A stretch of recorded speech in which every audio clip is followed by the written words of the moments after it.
Hey, welcome back into our weekly real estate podcast. My name is Ken Angst, team leader of the Angst Real Estate Team, and your host. On this week's podcast, we're covering the market conditions in the Reno Sparks area.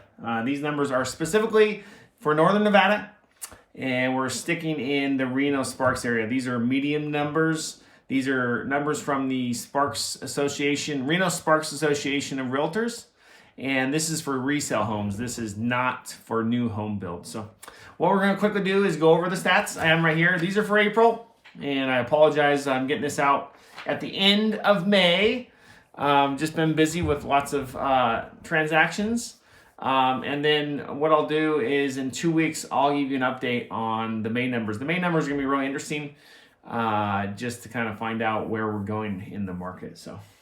But for April, what we're seeing in the market is a median home price of almost $600,000 for Reno Sparks. Pretty crazy number. It's up 3.5% month over month and up a whopping 21% year over year. So still stock market like returns in our local markets. Closed sales are around 492. Down 15%, around 15% from the previous year, and down about 2% from the previous month. Median days to contract. Now, just keep in mind that most realtors in Northern Nevada, what they do is they list the house on Thursday and don't accept offers till either Monday or Tuesday. I would say that's a good majority of how realtors do it to allow everyone to take a look at it. So a median price to contract means that they list it and then 6 days later they're getting in the contract. Now keep in mind that that number probably would have been closer to 1 to 3 days if they didn't put it on the market on Thursday and let it stay through the weekend. So it's a little hotter than the number would probably indicate. So we're still in April, we're still taking down a little bit over 101% over asking. And the median price per square foot, which I do not necessarily like, but just give you an idea of what it's like in our market, it is $329 a square foot. Keep in mind that number can vary a lot, neighborhood to neighborhood, house by house, just depends on upgrades, what you got for landscape. There's a lot of different factors that determine price per square foot. But to give you an idea, it is around $330 a square foot in the Reno Sparks area. We have 743 new listings, which is up a healthy almost 25% from March and up about 12% from the previous year. So starting to get a lot of listings, and that tells us that our market here locally is very seasonal, and I expect that number to continue to climb as the market kind of slows and people get ready to make their move before the school year starts in August. Active inventory is around 600, so that's a number that's up quite a bit. It's up a whopping 57% year over year and up 51% from the previous month. So these are indications that the market is slowing. And then the month supply of inventory, which means that if we didn't put any more houses on the market and we just sold all the units that were out there, it would take about 1.2 months to get rid of all the inventory that's out there. So just a little bit about the market. In my opinion, and what we're seeing from our listings, we have about a half dozen listings, is the market is definitely slowing.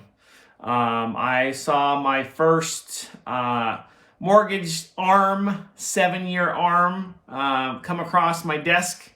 And that's just another indication that the interest rates are higher. What you're looking at are mid fives, 5.25% to 6, 5.5% right now, depending on how much you're putting down for a 30-year fixed mortgage. So it's really putting the pinch on folks out there that are on the lower end, that were barely making into that median home price, and they're kind of falling out of the market. We're also seeing, I hear a lot of people complaining in the move-up markets. For example, like Double Diamond to Monty Ranch, people who want to move up in the market are complaining because they may have $300,000 to $500,000 in equity, but they have sub-3 mortgage rates, 30-year fixed. So those people are not going to necessarily be too excited about selling their home and then moving into a 5.5%, 6% interest rate on the other side. So what we've done essentially is we've knocked out a lot of the buyers. We've knocked out the people who are on the fence, that were barely making it, and now we're moving into the people who have an existing mortgage, and are not being too excited about moving across, paying $1 million for a property and losing out on their sub 2.5% mortgage. So keep that in mind. But the market's definitely slowing. We're seeing a lot of listings sitting, and it's just a matter of time before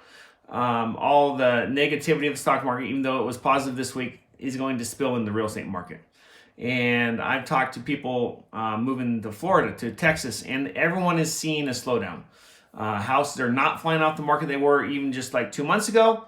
And rates are going to go up. The Fed has already said that they're going to go up 0.5% again here shortly. They're expecting 2 to 3 more of those. And that is for the federal funds rate that the banks lend each other, but that definitely is going to have some impact in the mortgage rates. So a few tips out there for sellers. Sellers really need to be careful not to overprice their home right now. What you want to do is really evaluate comps and make sure that you're putting them at or a little bit below what the comps are. The worst thing you can do right now in this market that's declining, a lot of price reductions, is overprice your house. So keep that in mind. And like I say, we do it on all of our listings regardless of the market conditions, but you're going to have to start doing the work. You're going to have to start making some upgrades. You're going to have to make sure that your house is clean, make sure it has great curb appeal, make sure it's painted, make sure it's clean. You're going to have to do a lot more work now than you were 6 months ago when things were just flying out the market regardless of the conditions. So do the work of your seller and make sure you're signing on with an agent that will help you with that. We have all the people that can help you with that if you're interested. And just make sure that you're staying within budget too. Don't go crazy, because oftentimes you will not necessarily see the return that you get from those improvements. You got to be very careful on the ones you select. And we have a book if you're interested on which ones we think that are important, and you can just message me for that. For buyers, don't get over your skis.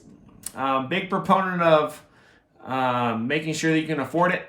Unfortunately, I was around when we had 19 months of inventory in 2007, 8, 9, and I can see the damage that causes. So if you're out there, make sure you can afford it.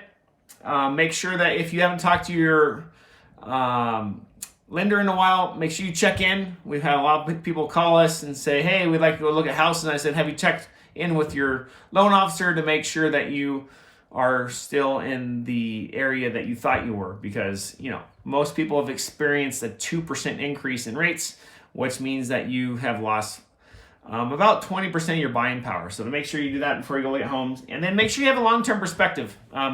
Overall, rates are still relatively low based on the historical rates.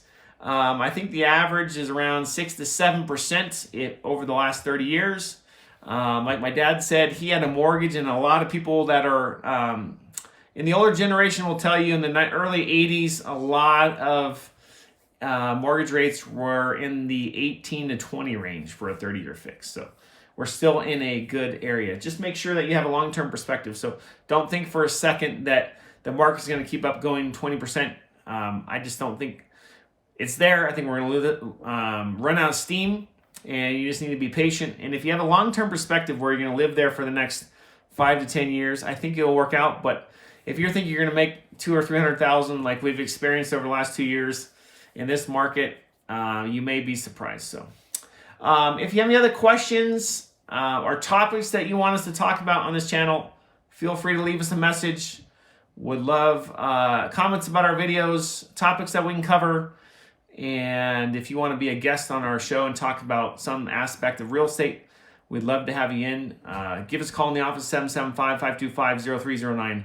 Otherwise, stay tuned. We have some great podcasts coming up. I'm getting caught up. Believe it or not, I know I've been a little lax on getting content out, but we have some great content coming out that will really help you as a property owner or a landowner to hopefully improve the value of your real estate holdings. So you guys have a great 3-day weekend, and we'll look forward to talking to you soon. You guys take care. Thanks.